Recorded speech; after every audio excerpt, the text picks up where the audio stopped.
when you are greeted, you respond the greeting. So to greet is a sunnah, but to reply is a farad. What that means is to greet is voluntary, but to reply is compulsory. One might say, how come? Because the response is actually what was dictated in the Quran, and I've already read the verse for you. It's dictated by Allah. When you are greeted, greet back. That's an instruction. I cannot change it. It's farad. Compulsory, Allah says it. So that's what it is. Then we have, if a person invites you, you need to respond to the invitation. They invite you for food. You have to respond if you're a believer. It's one of their rights. But this is not a farad right, which means some scholars say if it is a wedding, what is known as walima, and if it is done properly according to the laws of Allah subhanahu wa ta'ala, the do's and don'ts are taken care of, and you have no valid excuse, then you have to go. There's no option. You have to go. That's what some of the scholars say. But a lot of them say, look, it's recommended to go. It's recommended to go. And if there is something wrong happening, you cannot go. Now, how do we understand this? We are seated here in the midst of, I think, a little bit more than a few thousand people here. Imagine you were to invite me and say, you have to come. I can only go to one person's house, or I can only enjoy a meal with one group of people. It's possible. What about the rest? They will all write you hate mail. We came, you went to the rich people's house, you didn't come to the... Everyone uses their own excuse, you know. It's just a cheap way of explaining who we are sometimes. So you have to find an excuse for the person as well. If they cannot respond to your invitation, you need to know that there is a valid reason. And you don't need to know the reason sometimes. If they say, look, I cannot make it, say, no problem. That's it. That's also a right. To understand when someone presents an excuse. To understand. Don't become dirty. Don't become hard. You know, people say, I know, I've tasted this. People say, you only go to the rich and famous. That's because you don't know. You don't live with me. My life, perhaps, the bulk of it is with those who are way, way below the general level of the poor person in your country. Subhanallah.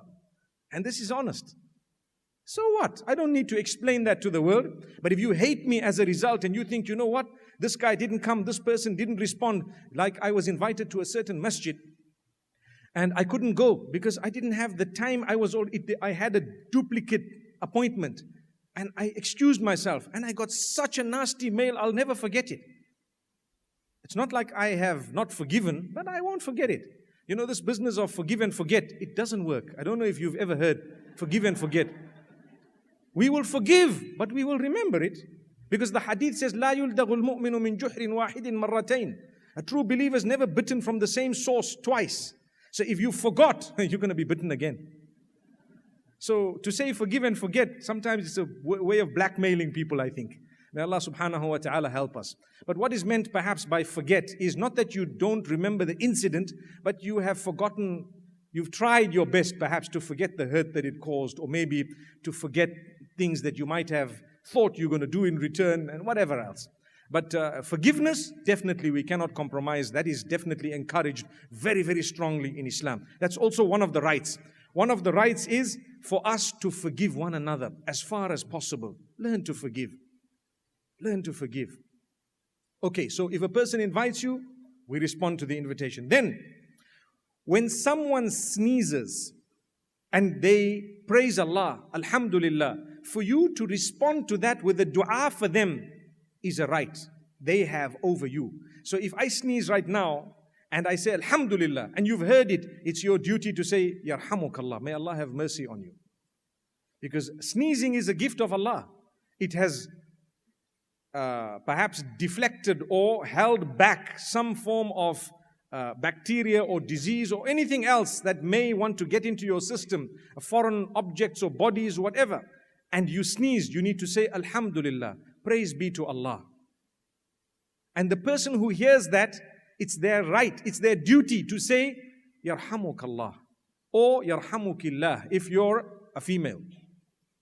If the one sneezing was a female. Why?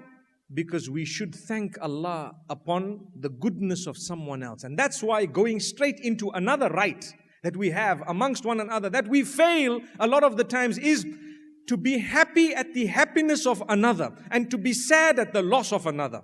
That's a right. لا تظهر الشماتة لأخيك. Don't ever become pleased at the loss of your brother. Why? Because there is a chance, yarhamuhullahu wa yabtalik. Allah might have mercy on that person and test you with the same. So don't show like you're excited. You hear that someone suffered a loss. You say, yes, I'm glad. They deserved it. Not at all. Someone passed away. Ooh, finally. May Allah forgive us.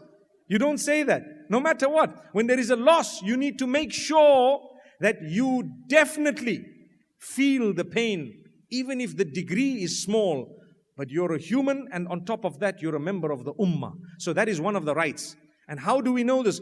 It comes and it stems from the issue of when you sneeze and you say Alhamdulillah, there should be a response with the dua Yarhamukallah. And there should be a response again coming from the sneezer to say Yahdikumullahu wa yuslihu balak. May Allah guide you and improve your affairs. This is something that is beautiful. Have you noticed in Islam, it's filled with supplication from the beginning. When I see you, Assalamu alaikum, that's a supplication I'm praying. For who? For you. Sneeze, supplicate. You supplicate for me. We're supplicating for one another. Yarhamukallah. Rafa'allahu qadrak. May Allah increase you in status. Ghafarallahu lak. May Allah forgive you. These are words that we should be saying to one another. Because when I say a prayer for you, the angels are saying Ameen for me with the same prayer. Or they are saying, oh Allah, grant him the same. Or her. So this is why we keep on praying for one another. May Allah subhanahu wa ta'ala have mercy on every one of us. Then, when a person is sick and ill, it's important for us to visit them. It's important for us to show concern because they are on a low. And this is why we say, your expression, the expression on your face, wallahi my brothers and sisters, can be an act of worship if it is correct.